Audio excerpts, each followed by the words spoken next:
E aí, beleza? Chega mais para nossa conversa de hoje. Sabe aquela sensação de estar remando, remando, mas assim a maré financeira parece estar sempre contra? Uhum. De um lado, a Selic, nossa taxa básica de juros, definida pelo Banco Central, lá nas alturas, beirando os 15% ao ano. 15%? É, um verdadeiro convite irrecusável para quem curte aquela tranquilidade da renda fixa, sabe? Quase uma rede na varanda com água de coco. Exato. Aquele conforto, né? Pois é. E do outro lado, a Bolsa de Valores. Lembra daquele suspiro de otimismo em julho, quando bateu 141 mil pontos? Lembra bem. Parecia que ia engrenar. Pois é. Parece que a festa acabou cedo e a ressaca veio meio amarga. A Bolsa deu uma recuada e os setores, aqueles ditos queridinhos. O best SME, né? Isso, bancos, energia, seguros, telecom, saneamento, materiais essenciais, o famoso Best Me, conhecidos por serem mais defensivos, bons pagadores de dividendos, eles parecem estar numa marcha lenta quase parados no tempo. Ficam ali meio de lado. E aí vem aquela máxima que ecoa no mercado: juro alto, bolsa no chão. Mas será que é só isso mesmo? Assim, preto no branco? É sempre mais complexo, né? Hoje, a gente vai fundo numa análise que é, olha, pura provocação intelectual, direto do blog Dinheiro que Me Veja, com a escrita afiada da Roqueidub. Um texto excelente, por final. Muito bom. É um texto que mistura uma ironia fina que dá gosto, um humor que desarma e aquela dose de realismo ácido, sabe? Quase um choque de realidade para balançar nossas convicções mais arraigadas. Pra chacoalhar mesmo. Qual a nossa missão aqui, então? Tentar entender esse verdadeiro teste de fé ou seria de lucidez que o cenário atual está propondo para quem investe pensando no longo prazo? Ok, vamos desempacotar isso. Vamos lá. Vamos pintar o quadro primeiro. O dinheiro rendendo 15% ao ano quase sem esforço nenhum, a inflação dando uns sinais de arrefecimento. Uma trégua, pelo menos. Exato. Parece o cenário dos sonhos para qualquer investidor mais conservador, não é mesmo? O Banco Central ali, firme, segurando a Selic nesse patamar elevado para conter a inflação, e a nossa conta bancária agradece passivamente. É tentador. Não dá pra negar. É quase uma mágica, né? Que transforma até o defensor mais ardoroso do longo prazo em ações um fã instantâneo da renda fixa. Da noite pro dia. Conveniente, sem dúvida. Talvez. Conveniente demais. Chega a ser sedutor, você não acha? Exatamente. Essa conveniência, essa facilidade que parece óbvia, ela tem um custo implícito que, bom, nem sempre tá na planilha, né? O texto da Roqueidub traz uma analogia que eu achei fantástica para ilustrar isso. Ela pergunta: o que a gente busca? O refrigerante todos os dias? A gratificação instantânea. Isso, aquela coisa fácil, rápida, mas que não necessariamente nutre de verdade? Ou a gente busca um suco concentrado com um propósito? Que exige mais preparo. Exige mais preparo, mais paciência, mas que tem um valor nutricional, vamos dizer assim, muito maior a longo prazo. A renda fixa tem seu papel. Claro, é crucial. Sem dúvida. A prudência. É a prudência personificada, a reserva de emergência, aquela parte do portfólio que deixa a gente dormir à noite. Mas o fascinante, e o texto explora isso muito bem, é como essa segurança tão palpável, tão imediata, pode acabar nos ofuscando. E é que impede a gente de enxergar o potencial de construção de patrimônio que existe em outras classes de ativos, sabe? Especialmente quando a gente olha para décadas à frente. É a tal ilusão da segurança. Faz sentido. Esse rendimento alto e fácil pode ser um verdadeiro canto da sereia, nos desviando do nosso plano original de investimento, aquele que a gente pensou para o longo prazo. E é interessante pensar nesse contraste, né? Porque enquanto a renda fixa está lá, brilhando como um farol na noite, chamando a atenção de todo mundo, a bolsa dá aquela tropeçada. Depois de alcançar os 141 mil pontos, teve um recuo aí de uns 4,3% desde o pico, né? Voltou para casa dos 135 mil. Uma correçãozinha chata. Para muitos, é o sinal. Aperta o botão do pânico e corre para o abraço seguro da Selic. A reação quase instintiva é: vendam tudo, fujam para as colinas, da renda fixa. O medo fala alto nesses momentos. Mas aí Vem a pergunta que não quer calar, e que o texto provoca muito bem. E as empresas que compõem o tal do Best Me? Os bancos continuam operando, né? As pessoas continuam usando energia elétrica. Precisando de saneamento, usando telefone, seguro. Exato. Essas companhias que são pilares da economia real, elas pararam de funcionar. Deixaram de gerar lucro, de gerar caixa, só porque a taxa de juros de curto prazo subiu. É exatamente nesse ponto que a análise do texto se aprofunda e fica mais crítica, mais instigante. A autora argumenta que, embora a distribuição de dividendos dessas empresas talvez não esteja explodindo como em períodos de euforia, de juros baixos. Aqueles tempos áureos. Isso. Mas ela não cessou, ela continua acontecendo. O yield, quer dizer, o retorno que o investidor recebe em dividendos em relação ao preço da ação, pode continuar sendo bastante satisfatório, sim, mesmo que a cotação da ação esteja meio anestesiada, sem grandes variações. Entendi. O preço não anda, mas o dividendo pinga. Exato. O que acontece, na verdade, é um efeito de comparação. A Selic a 15% eleva brutalmente a régua do que se considera um bom retorno sem risco ou sem esforço aparente. O custo de oportunidade fica altíssimo. Exatamente. Isso, mecanicamente, exerce uma pressão vendedora sobre as ações, porque ficar fora da renda fixa parece caro. O preço das ações cai ou fica estagnado. Ok. Contudo, e aqui está o ponto nevrálgico da argumentação, essa pressão no preço não altera por si só os fundamentos da empresa. A operação continua a mesma. A capacidade de gerar lucro no futuro, a qualidade da gestão, a posição no mercado, nada disso muda só por causa da Selic. Para o investidor que foca em valor, que analisa a empresa por trás do código na bolsa... O famoso ticker. Isso. Essa queda ou estagnação de preços, frente a fundamentos que continuam sólidos, tem um nome: margem de segurança. A diferença entre preço e valor. Perfeito. É a diferença entre o preço que está na tela e o valor intrínseco que você estima para a companhia. E se a gente conecta isso ao quadro geral que o texto pinta, essa pressão nos preços, causada justamente pela Selic alta, pode ser a janela de oportunidade. A chance de comprar barato. Exatamente. Adquirir participações em negócios de qualidade por um preço mais atrativo. É paradoxal, né? Os juros altos podem até diminuir a concorrência na compra dessas ações, já que muitos investidores ficam hipnotizados pelo brilho da renda fixa. Liberando espaço para quem tem paciência e caixa. Faz sentido? Totalmente. E aqui a conversa fica realmente interessante, porque entra o fator humano, né? A psicologia do investidor. Ah, sempre ela. O texto martela muito na tecla de testar a fé, mas assim, não é uma fé cega, mística, de acender vela pro santo do mercado, né? De jeito nenhum. É convicção racional. É sobre convicção. Convicção construída sobre análise, estudo, histórico e, principalmente, acho, experiência.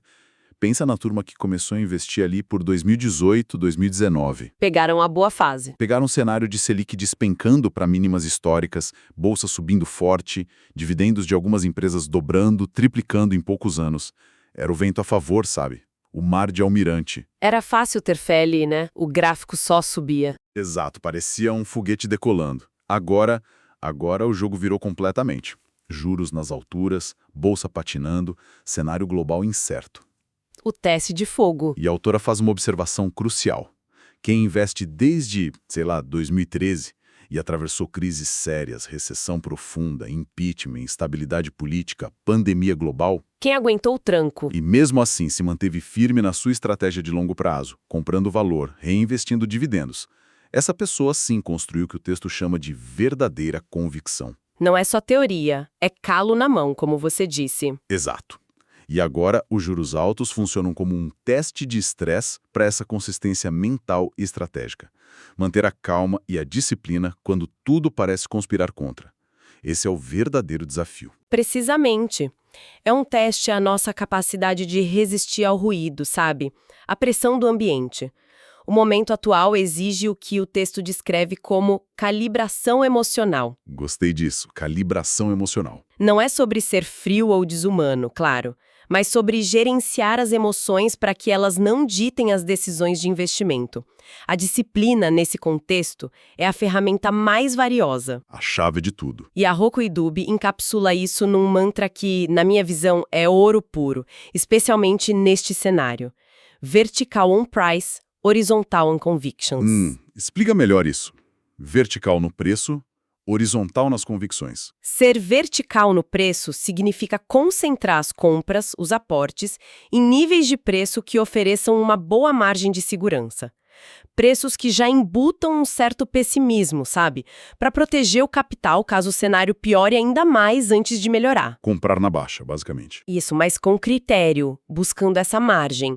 E ser horizontal nas convicções significa manter-se firme nas escolhas de ativos baseadas em fundamentos sólidos, diversificar o suficiente para mitigar riscos específicos, claro, mas sem pulverizar tanto a ponto de diluir os retornos dos melhores ativos. Ter clareza do porquê você investe naquilo. Exatamente, é saber por que se investe em determinada empresa ou setor. Nesse esquema, a renda fixa não é vista como a fuga ou o porto seguro final. Ela é parte do jogo. Ela é uma peça integrada e estratégica do sistema. É a reserva de oportunidade, o caixa tático que permite aproveitar as quedas da bolsa, a salvaguarda que garante liquidez para imprevistos, sem precisar vender ações no pior momento. Faz todo sentido usar o caixa para comprar mais barato. Exato. Manter as posições das empresas de qualidade como as do Bestme, que tem histórico de resiliência e dividendos, e talvez até usar o caixa turbinado pela própria Selic alta para comprar mais dessas ações durante os mergulhos do mercado. Isso é estratégia ativa. E aquele período em que o mercado balança e parece que nada acontece. Aquela pasmaceira. Então, a autora sugere com o que ela chama de licença budista. Adorei isso. Que ficar parado não é necessariamente inércia. Pode ser um momento ativo de aprendizado, de processamento de informações, de mastigar os dados, sabe? De fortalecer as crenças e a estratégia. Esse aparente silêncio estratégico, essa paciência ativa, pode ser a fundação da consistência e dos resultados lá na frente. Isso levanta uma questão fundamental, a diferença sutil, mas crucial entre a inércia paralisante do medo e a paciência estratégica de quem sabe o que está fazendo e por quê. Muito bom. E não dá para deixar de comentar o tom do texto, né? Que é uma atração à parte. Ah, o tom é delicioso. Aquela ironia fina, um sarcasmo quase elegante, permeia toda a análise. É muito bom ver a autora descrevendo a cena, a Selic lá em cima, bombando, o dinheiro rendendo fácil com poucos cliques no aplicativo. As reservas de emergência gordinhas. É isso, robustas e seguras. E mesmo diante desse cenário que parece tão confortável, ainda tem gente entrando em pânico. Querendo jogar a toalha na bolsa, vender tudo no fundo do poço, justamente quando os preços estão mais descontados. É o paradoxo do investidor, né? Comprar na alta e vender na baixa. Exato. E a autora usa uma expressão que é simplesmente brilhante, um verdadeiro tapa de luva de pelica intelectual. Qual foi? Ela diz que a pior armadilha desse momento é profanar o catolicismo da disciplina financeira só porque o crucifixo treme no altar da renda fixa. Uau, que imagem forte. Genial, né? Resume perfeitamente a tentação de abandonar princípios de longo prazo por causa de uma turbulência ou de um atrativo de curto prazo. Abandona a estratégia por causa do brilho momentâneo. O convite implícito do texto é para encarar essa situação com essa lucidez meio ácida, como você bem colocou antes. Sorrir diante do paradoxo, pensar com a cabeça fria E ter paciência. e ter a paciência de esperar enquanto muitos perdem a fé, movidos pelo medo ou pela euforia momentânea da renda fixa imbatível. Essa é a lucidez ácida em sua melhor forma. Reconhecer o desconforto do momento porque sim, é desconfortável ver o patrimônio em ações andar de lado ou cair enquanto a renda fixa oferece retornos expressivos. Ninguém gosta disso. Claro que não. Mas, ao mesmo tempo, usar esse desconforto como catalisador para clareza, para reafirmação da estratégia. Não se trata de pregar um otimismo cego, sabe? Aquela torcida descolada da realidade. Vai subir, vai subir. Sem fundamento. Pelo contrário, exige um compromisso ainda maior com a realidade dos fatos, os fundamentos das empresas em que se investe, a lógica por trás da estratégia de longo prazo que foi definida lá atrás. A fé que o texto explora não é religiosa. É racional. É a convicção racional que consegue enxergar além da taxa Selic do dia, além da volatilidade das cotações. É compreender que os mercados se movem em ciclos. Sempre foi assim. A história recente da Bolsa Brasileira e a história dos mercados de capitais em geral está repleta de exemplos que mostram que os melhores dias de pregão, aquelas altas expressivas repentinas. Aqueles dias que fazem a diferença no ano. Exato. Frequentemente surgem logo após os piores dias. Nos momentos de maior pessimismo, quando parece que não há mais esperança. Quem consegue se manter firme nesse período focado nos fundamentos, E talvez até aproveitando as quedas. talvez até aproveitando as quedas para comprar mais barato, o tal do vertical on price, tende a colher os frutos quando o ciclo virar. A disciplina e a paciência são recompensadas, embora, bom, não de forma imediata. É o jogo de longo prazo. Então, tentando amarrar tudo isso, que essa análise tão provocadora nos diz, que essa combinação de Selic nas alturas e uma bolsa mais lenta naquele ritmo meio um passo para frente, dois para trás. Aquele samba de crioulo doido. Exato. É, na essência, um grande teste. Sim, um teste para os nossos nervos, para a nossa paciência. Quem não sente aquele frio na barriga ao ver o patrimônio oscilar? Faz parte do processo. Mas, mais profundamente, é um teste para a nossa estratégia, para a nossa disciplina e, talvez o mais importante, para a nossa capacidade de enxergar além do óbvio, além do rendimento fácil e imediato que a renda fixa oferece agora. Vê a floresta, não só a árvore na frente. Perfeito. A mensagem central parece ser: mantenha o foco nos fundamentos das empresas que escolheu, qualidade da gestão, capacidade de gerar caixa, previsibilidade de dividendos, vantagens competitivas. O dever de casa do investidor. Isso. Evite reações exageradas baseadas no calor do momento. Não abandone o barco do investimento em ações só porque a renda fixa está temporariamente mais atraente. Ela é parte do cenário, mas não deveria ser a única protagonista da sua peça financeira. Tem que equilibrar. Use as quedas de preços, momentos de pessimismo, a sua favor. A Selic alta, paradoxalmente, pode te dar o combustível, o caixa, para aumentar posições em bons ativos com um desconto real. Transformar o problema em oportunidade. E talvez, acima de tudo, use este momento para fortalecer a confiança no plano original. Releia suas anotações, reavalie seus critérios, estude mais sobre as empresas. São exatamente esses períodos desafiadores que forjam a mentalidade do investidor de longo prazo. Que separam o joio do trigo, como diz o ditado. Exato. No fim das contas, o teste talvez seja menos sobre o mercado em si e mais sobre a nossa própria cabeça. Nossa capacidade de sermos racionais quando o ambiente grita irracionalidade. E para deixar uma última provocação no ar, sabe? Algo para continuar a reflexão depois que essa nossa conversa terminar? Manda. O texto nos instiga a questionar a nossa fé no investimento em ações diante desse cenário adverso com a Selic alta. Justo. Mas talvez o exercício intelectual mais profundo e até contraintuitivo seja questionar as nossas próprias definições de risco e segurança. Interessante. Será que a aparente segurança total da renda fixa pagando 15% ao ano é realmente isenta de riscos no longo prazo?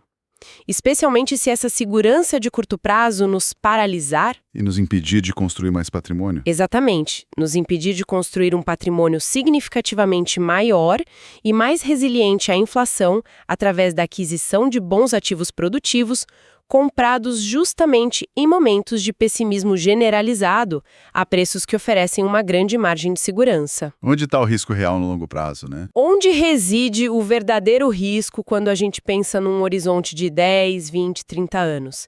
É uma pergunta que não tem resposta fácil, claro, mas cuja reflexão é essencial. Fica aí para pensar. Excelente provocação. E aí, o que essa discussão toda provocou por aí? Fez sentido a concordância, discordância, talvez uma visão completamente diferente sobre esse dilema entre Selic alta e bolsa lenta? Queremos ouvir as opiniões. Comentários e perspectivas sobre essa análise são muito bem-vindos na nossa plataforma. compartilhar esta conversa com quem também pode estar vivendo esse dilema financeiro existencial pode ser uma boa. Com certeza. E claro, a inscrição no canal garante o acesso às próximas análises aprofundadas que faremos por aqui. Fiquem ligados. Queremos deixar um agradecimento muito especial ao professor Júlio Facó pela excelente curadoria desse material riquíssimo, que serviu de base para a nossa discussão hoje. O material de primeira. E também estender nosso agradecimento à parceria com o blog Dinheiro que Me Veja e a Roquei Dub, pela autoria do texto original, que nos trouxe essa perspectiva tão lúcida, irônica e, olha, muito necessária. Necessária mesmo. Valeu demais pela companhia e até a próxima. Até a próxima, pessoal.